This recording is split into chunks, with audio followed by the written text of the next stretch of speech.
Hello again. We've been talking this week about fear. Now, just for a bit of context, our purpose in doing that is as we look at the elections this year, so much of it seems to be pervaded by the concept of fear.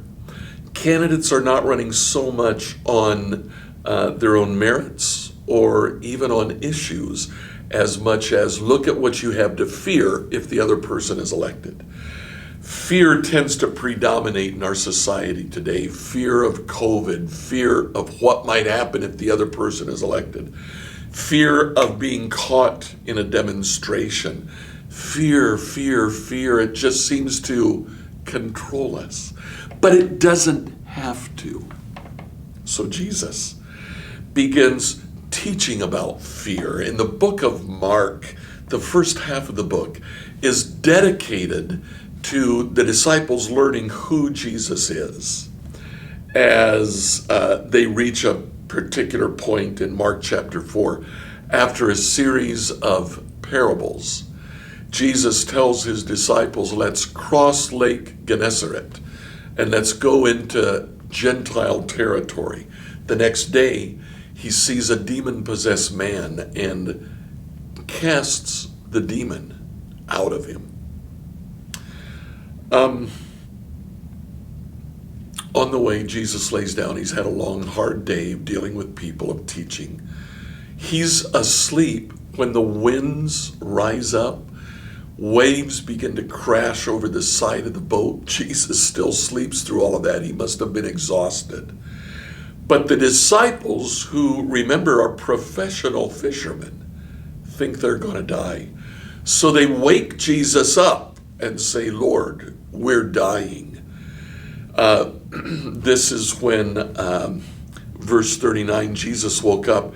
He rebuked the wind and said to the waves, silence, be still. And the wind stopped. And there was a great calm.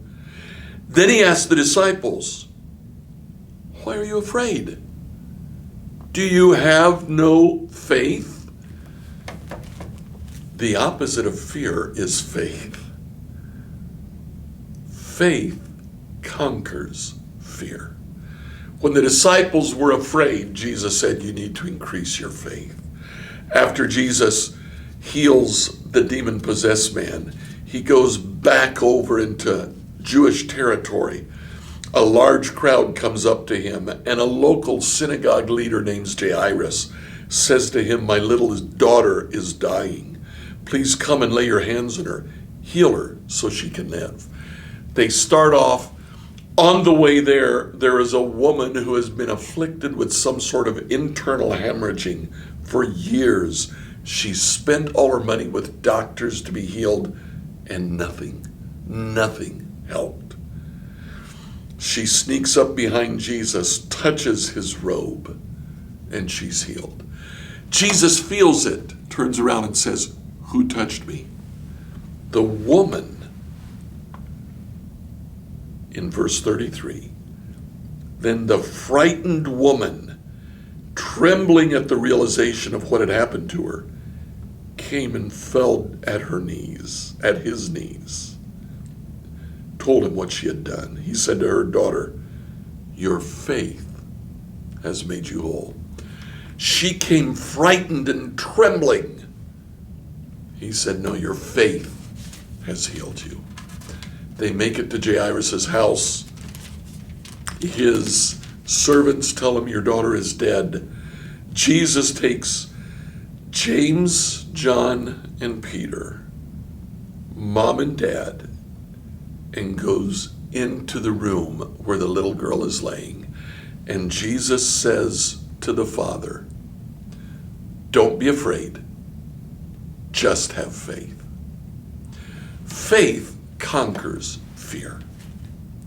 I think about it in my own life. I mentioned to you before, my great fear is the fear of the unknown. How do you conquer that? Faith in the known activity of God. If I am truly convinced that God will carry me through, there is no reason to have fear. So today, look at your faith. If you're afraid, look at your faith. Don't Pray that the Lord takes away your fear. Pray that he gives you more faith. Pray that he helps you to believe. Like the man with the demon-possessed child. Pray, Lord, I believe. Help my unbelief. I look forward to talking to you tomorrow. One more element conquers fear. See you tomorrow.